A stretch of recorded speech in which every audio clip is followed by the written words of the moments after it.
As I get a little older, I realize life is perspective, and my perspective may differ from yours.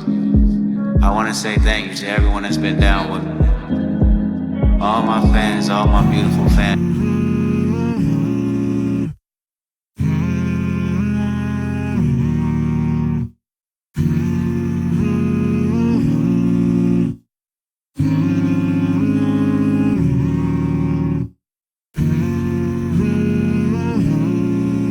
1,000 miles I'm on my way. 1,000 miles Welcome back to my channel. It's Deanna Simone, and I'm here with a new video for you all where we're documenting our consistency, but we're on this journey of starting our fitness journey. So this is the third part to my mini series. I'm going to share my personal experience with establishing healthy eating habits during my fitness journey. So let's dive in. Before I started my fitness journey, my eating habits were far from ideal. I used to really heavily eat fast food and processed foods. Every weekend I needed Chick-fil-A. Every weekend I needed a Chipotle. On days I watched my niece, I would always go out and get like breakfast from Starbucks and stuff like that, which lead to frequent energy crashes and feeling sluggish throughout your day, right? I often indulge in sugary treats. I love candy and sweets. And sometimes emotional eating was something I struggled with. I didn't pay much attention to what I put into my body, and as a result, my overall health and well-being suffered. Like I said, I felt more sluggish. I felt less motivated to do like working out, working on my YouTube station, all those things, right? So a lot of the time I would frequently skip breakfast and opt for like sugary coffee and or a pastry on my way to work.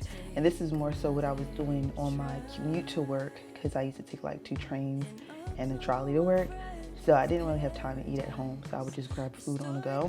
Whereas now, because I'm grateful to be I can prepare a great meal for myself that's well balanced. Also, I like to indulge in those late night snacks in front of the TV was a regular occurrence for me, often with unhealthy chips and like not really sugary drinks. And I'm not one for really drinking sodas, but not the most healthy sodas, right? So when you're stressed or sad, you may turn to comfort foods like ice cream or cookies to feel better temporarily, right? Also, indulging in these snacks later in the night when I'm close to going to sleep, that wasn't really effective for me.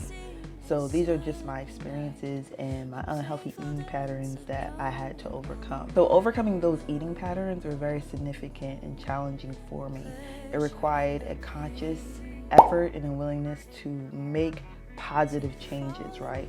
One of my biggest hurdles was breaking the cycle of emotional eating, which often leaves me feeling guilty and defeated. And that would just turn into me feeling less motivated to actually get the work done that I want to do, right? Also trying to pursue my dreams and also wanting to have a positive outcome when it comes to my fitness journey. So I find that finding ways to cope with stress and emotions, such as going for a walk and practicing mindfulness, or also talking to my friends, helps with this part of my struggle. So after work, now that I work from home, I find that it's best for me to go out for walks after work, because I'm sitting 10 hours a day, I'm eating, so I'm not really being active, but I've noticed my mood has positively changed now that I take my walks after work. I go for walks, I go for jogs. I keep myself active. This will gradually reduce my consumption of sugary snacks and focus on incorporating nutritional, dense foods into my diet. So because I'm on this walk at night, I'm feeling a lot more motivated. So when I come back in the house, I find myself eating more nutritional foods. I'm finding myself eating more vegetables. These are the things that's helping me during my fitness journey. So my relationship with food before my fitness journey, I would say it wasn't extensively bad. I just found myself somewhat emotional intentional eating when I'm in the house.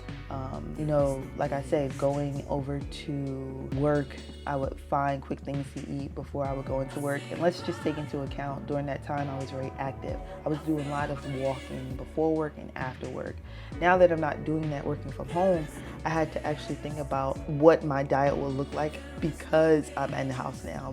Now I have more access to foods. I have more access to snacks and sugary foods because it's in the house. So I make sure I try not to buy those things. And also I try to plan out what I'm going to eat during the week while I'm in the house, because I don't want to turn to those alternative foods like sugary snacks and stuff. And I don't want to feel guilty about eating them too. So what I've learned during this time, so I've learned to view food as fuel. And so providing the energy and nutrients I needed to perform at my best. That's how I think about food. I just think of it as what's going to keep my engine going, right?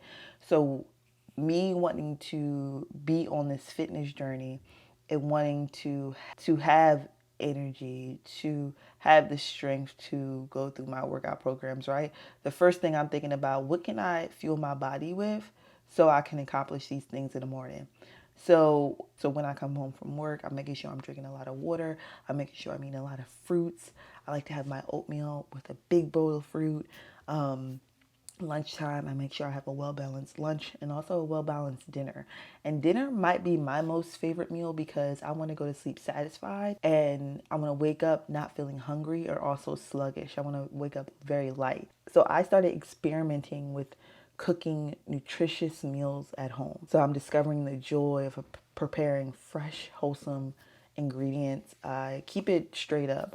I use a lot of ground beef. A ground turkey might be my favorite. I make sure I stuff my plate with vegetables. I make it easy. I give myself like 2 handfuls of spinach on my plate. Also, rather than labeling foods as like good or bad, I adopt more balance and allow myself occasional treats in moderation. I love potato chips. The ones from Lay's might be my favorite, the Ripples. I don't eat the whole bag, right? I make sure I eat a nice balanced amount, right? I don't distance myself away from snacks bad, right? I just make sure I eat it in moderation. So this wasn't an overnight success for me when it comes to how I'm eating and the way I'm eating and how it's helping me during my fitness journey. It was through dedication and persistence I've been able to progress positively in establishing healthier eating habits. One thing I like to not skip on is my coffee, and I say that all the time. I don't put a lot of sugar in my coffee anyway, but I just like to keep it simple. I have my milk, I have my sauce, my white mocha sauce, and I have my espresso. I keep it very simple, but that's one thing I won't skimp on. And let me tell you this, it makes a world of difference in how I feel, how I operate throughout the day, how to keep a clear and focused mind. I encourage you to take the first steps in your own journey toward better nutrition and overall well-being. This is about 85% of your fitness journey. The other 20% is you working out. So stay tuned for more insight in the next sections of this series, and I'll see you guys in my next video. As I get a little older, I realize life is perspective, and my perspective may differ from yours. I want to say thank you to everyone that's been down with me. All my fans, all my beautiful fans.